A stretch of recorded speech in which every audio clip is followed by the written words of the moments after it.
കൈരളി ഹമരിയുടെ നേതൃത്വത്തിൽ വേനൽ ചൂടിൽ ഒരു കൈരളി സ്വാന്തനം എന്ന പരിപാടിയുടെ ഭാഗമായി വിവിധ ക്യാമ്പുകളിൽ 300ഓളം കിറ്റുകൾ വിതരണം ചെയ്തു. ലോക കേരള സഭ അംഗവും പ്രവാസി ക്ഷേമനിധി ബോർഡ് ഡയറക്ടറുമായ വിൽസൺ ജോർജ് ആദ്യ കിറ്റ് വളണ്ടിയർ ക്യാപ്റ്റൻ ലിജുവിന് നൽകിക്കൊണ്ട് ഉദ്ഘാടനം ചെയ്തു. സാമൂഹ്യ പ്രവർത്തകനായ രഘുനാഥിൻ്റെ അധ്യക്ഷതയിൽ ചേർന്ന പരിപാടിയിൽ സിയാദ് സ്വാഗതവും നൂറുദ്ദീൻ നന്ദിയും പറഞ്ഞു. കൃഷ്ണകുമാർ, പ്രമോദ് തുടങ്ങിയവർ സംസാരിച്ചു.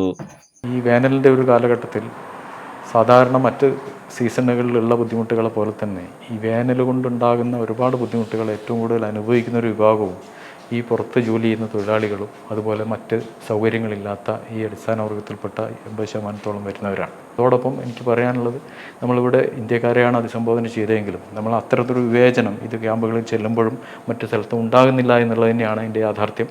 ഏത് നാട്ടുകാരനാണെങ്കിലും, ഏത് ജാതിയാണെങ്കിലും, ഏത് മതമാണെങ്കിലും, ഏത് വിഭാഗക്കാരനാണെങ്കിലും അവർക്ക് ആവശ്യമുള്ളവർക്ക് ഇത്തരത്തിലുള്ള സഹായങ്ങൾ ഈ ഒരു സമയത്ത് ചെയ്യുന്നതിന് വേണ്ടി മുൻകൈ എടുക്കുന്ന കൈരളിയെ അഭിനന്ദിക്കുന്നു.